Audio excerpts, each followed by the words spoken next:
Il intègre une tontine alors que c'est une secte sans le savoir et meurt mystiquement. Cette histoire que j'aimerais vous raconter, ça se passe en République du Congo, plus précisément à Pointe-Noire.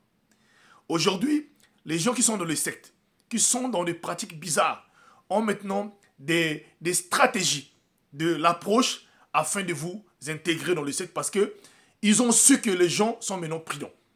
Alors il faut passer par des stratégies qu'on appelle les stratégies inconscientes. Et donc vous-même, vous ne connaissez pas.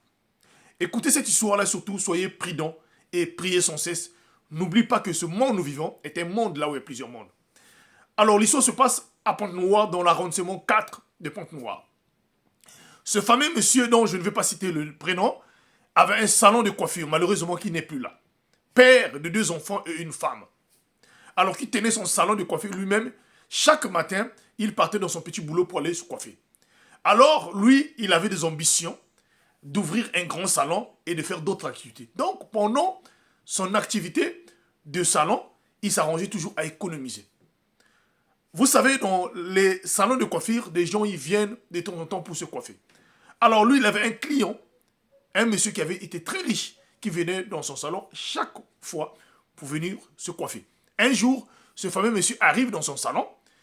Après avoir, au moment qu'il est en train de coiffer ce monsieur, ce dernier va lui questionner en lui disant que est-ce que ça ne serait pas mieux que tu puisses agrandir ton salon? Qu'est-ce que tu en penses? Tu as maintenant beaucoup de clients.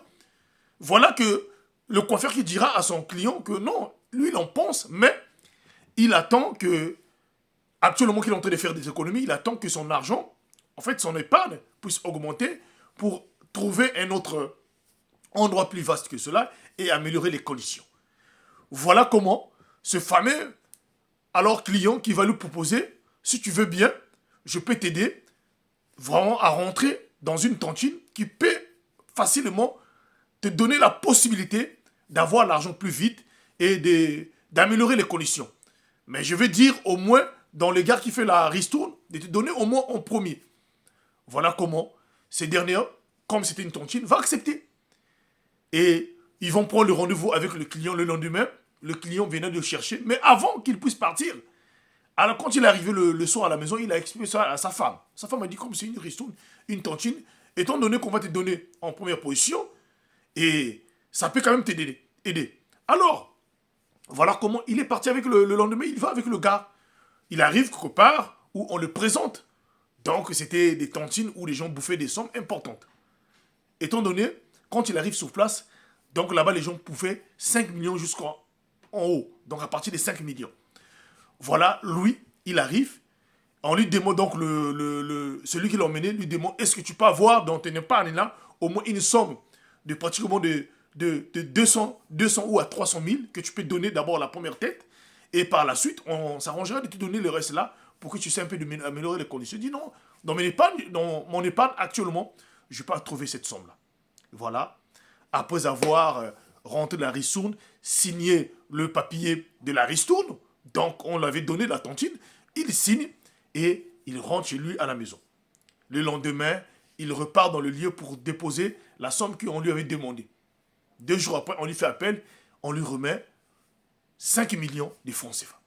Voilà comment, très très bon. Alors, au lieu de vouloir améliorer le salon tel qu'il était dit, il ouvre encore un deuxième salon, un petit salon, et les restes de sommes, il commence maintenant à faire aussi d'autres activités avec ça. Sauf qu'en ce moment-là, tout commence à marcher. Tout commence à marcher. Après 6 mois, voilà comment il achète une voiture, il commence à faire des activités. Mais, un jour, où il était en train de partir acheter les marchandises d'une des activités qu'il avait ouvertes, il arrive en route, on lui braque par des gens cette somme-là qu'il avait dans la voiture, donc les braqueurs, et il perd cet argent-là. Donc il ne pouvait plus l'acheter. Alors il appelle son ami qu'il avait emmené dans la ristourne. En tout cas, il venait de perdre de l'argent qu'il en avait. Les gens ont failli l'assassiner. Voilà comment cet ami-là va dire, il n'y a pas de problème, croise-moi à la maison, je pourrais t'aider. Voilà comment ce dernier-là va chez lui à la maison et cela dit, bon ok, moi je n'ai pas une somme à te donner en ce moment-là, mais je t'emmène auprès du responsable de la ristourne, lui au moins il pourra trouver des solutions pour te donner. Voilà comment Ce dernier est parti sur place. Ils sont partis à deux.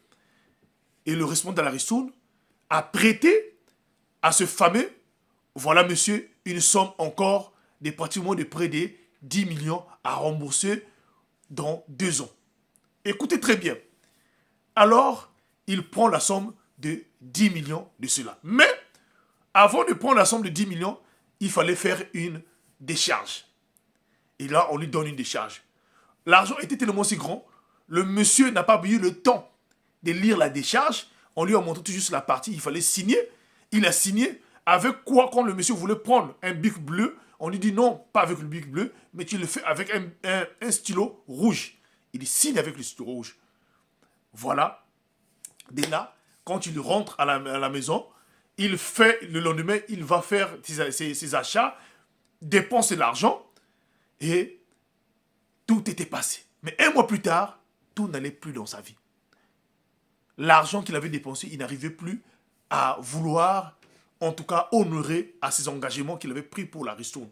Et c'est là où le responsable de la ristourne l'appelle, lui dit, alors moi je mérite t'annoncer une chose, depuis le jour que tu t'es venu prendre les 10 millions auprès de moi, regarde la liste qui est là, tu avais signé, tu es maintenant membre de notre secte. Alors si tu prends, en tout cas, une idée d'aller dire à l'extérieur, avant même de dire, tu mourras. Donc, ça ne sert pas de dire. Maintenant, aujourd'hui, là, ça ne sert pas que tu rembourses les 10 millions, ça ne sert pas que tu fasses quoi que ce soit, mais nous avons tout juste besoin du sang humain et que tu nous donnes un sang humain. Voilà comment la team HPH, ces derniers ne pouvaient pas apporter le sang humain et quand il rentre à la maison, il décide de cracher, de dire le morceau à sa femme, tout ce que on l'avait dit là-bas. Mais la femme l'a dit, mais pourquoi tu ne m'as pas expliqué comme tu m'avais dit au début? Après tout juste la conversation, voilà comment ce monsieur, en tout cas, tombe et s'évanouit. Et on l'amène à l'hôpital. Malheureusement, au cours du chemin, il était déjà décédé. Voilà comment les gens perdent. Et c'est sa femme qui maîtrise cette histoire à expliquer. Ce fameux monsieur riche-là, on ne l'a jamais retrouvé, ni le temple là où le monsieur partait de son vivant. Alors faites attention. Beaucoup de gens viennent avec des stratégies pour vous faire des approches et vous donner même des sommes d'argent. S'il vous plaît, nous sommes dans des périodes où vraiment le diable veut gagner beaucoup des âmes, gagner beaucoup de gens pour rentrer dans les loges, dans les sectes. Faites attention et priez sans cesse, s'il vous plaît. C'était HPH, l'homme à plusieurs histoires. Partage-moi cette histoire-là. Que Dieu te bénisse. Abonne-toi si tu n'es pas encore abonné. Merci beaucoup.